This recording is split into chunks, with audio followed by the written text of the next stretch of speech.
Hello बच्चों, let's read this question. This question says that in the following questions a statement of assertion is followed by a statement of reason. तो basically ये जो question है ये assertion reason type question है.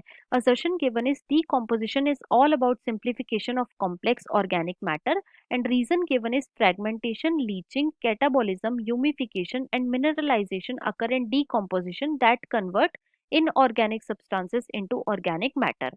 अब अगर इस क्वेश्चन के मैं की कॉन्सेप्ट की बात करूं तो इस क्वेश्चन का जो की कॉन्सेप्ट है वो है बच्चों decomposition. Let me right it over here. It is decomposition. अब सबसे पहले तो देखो डीकॉम्पोजिशन क्या होता है. तो जो डीकॉम्पोजिशन है बच्चों ये एक प्रोसेस है जिसके अंदर क्या होता है, जिसके अंदर जो कॉम्प्लेक्स ऑर्गेनिक मैटर होते हैं, कॉम्प्लेक्स ऑर्गेनिक मैटर होता है, इसका ब्रेकडाउन हो जाता है into simple inorganic substances, into simple in organic substances जैसे कि हो गई carbon dioxide and water, right. साथ ही साथ ये जो बच्चों डीकॉम्पोजिशन है ये एक हाईली ऑक्सीजेनिक प्रोसेस है.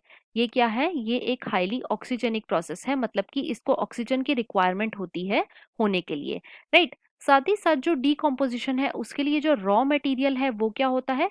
तो जो रॉ मटेरियल होता है बच्चों डीकॉम्पोजिशन के लिए उसे हम बोलते हैं डेट्रेटस.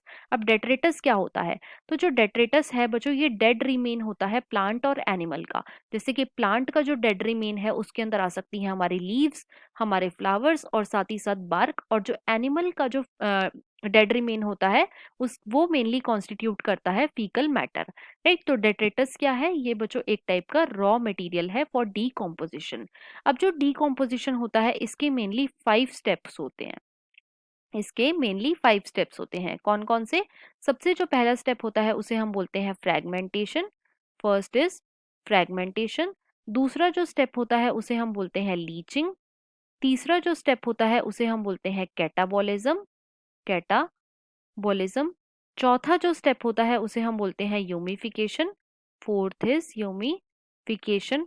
और जो लास्ट स्टेप होता है बच्चों उसे हम बोलते हैं मिनरलाइजेशन, मिनरलाइजेशन, राइट. अब हम अपने असर्शन को पढ़ते हैं. तो असर्शन में हमें क्या गिवन है, decomposition is all about simplification of complex organic matter. Yes, ये बिल्कुल करेक्ट दे रखा है. और रीजन में हमें दे रखा है fragmentation, leaching, catabolism, humification, mineralisation occur in decomposition that convert inorganic substances into organic matter. तो बच्चों यहाँ पे हमारा रीजन बिल्कुल इनकरेक्ट है.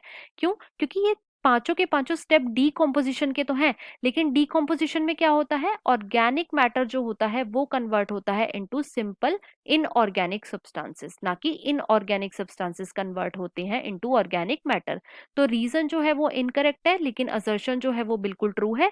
तो इसके अकॉर्डिंग जो हमारा मोस्ट अप्रोप्रिएट ऑप्शन है वो है option number 3. That is assertion is true but reason is false. So the final answer of this question is option number 3.